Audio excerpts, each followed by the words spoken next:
Israël demande aux Libanais de partir. L'Afrique de l'Ouest et la Côte d'Ivoire doivent s'apprêter à accueillir des réfugiés libanais. Écoutez.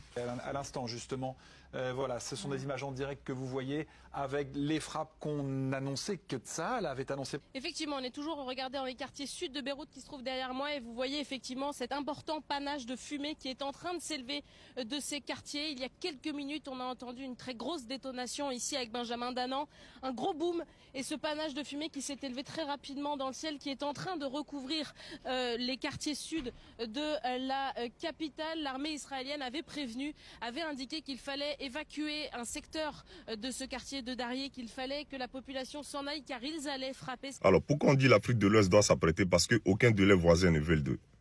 L'Europe n'accepterait pas qu'ils viennent les envahir. Les pays arabes ne veulent pas d'eux. Donc le seul endroit où ils vont aller, c'est où? C'est l'Afrique de l'Ouest et la Côte d'Ivoire. Donc les gens qui sont là, vivent les Libanais en Côte d'Ivoire. Mais quand ils vont venir en Côte d'Ivoire, ils ne vont pas rester qu'en Côte d'Ivoire. Ils vont aussi aller chez vous. Parce que le peu de Libanais qui sont chez vous là, eux aussi ils vont recevoir les parents. Donc les Libanais en Côte d'Ivoire et en Afrique de l'Ouest, ils vont se multiplier. Donc bientôt ils seront des millions d'habitants en Afrique de l'Est. Parce que les terres là, Israël veut les terres. La réponse de Pedro Sanchez, c'est même pas peur. La position de l'Espagne se résume en 4 mots. Non à la guerre. Nous ne serons pas complices d'une action néfaste pour le monde et contraire à nos valeurs et à nos intérêts, simplement parce que nous pourrions craindre des représailles de la part de certains. Droit dans ses bottes en Hidalgo, Pedro Sanchez, ça lui a valu immédiatement les remerciements et les félicitations de Téhéran par l'entremise du président Pezeshkian qui a félicité l'Espagne, considérant que l'Espagne montrait qu'il y avait encore des consciences éveillées en Occident. On écoute. Côte d'Ivoire, Liban. Il y aura à partir du 28 mars 2026 3 vols de Air Ivoire par semaine en partance pour le Liban.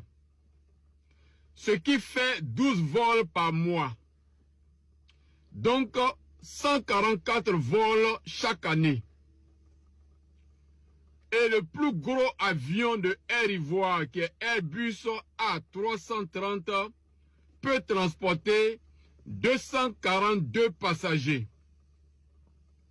La question est de savoir, entre les Ivoiriens et les Libanais, qui va aller chez qui? Combien d'Ivoiriens iront au Liban?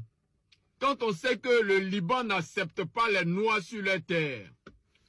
Les Libanais sont des racistes nés, qui n'aiment pas les Noirs. Donc, entre les Ivoiriens et les Libanais, qui ira chez qui? Quand l'avion Air Ivoire quitte la Côte d'Ivoire, combien d'Ivoiriens seront dans cet avion pour le Liban? Et quand l'avion va quitter le Liban pour venir en Côte d'Ivoire, combien de Libanais seront dans l'avion?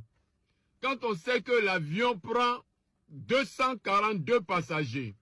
Donc si on suppose que chaque vol fait venir 242 Libanais, ce qui veut dire que chaque année, il y aura 34 848 Libanais qui vont venir en Côte d'Ivoire.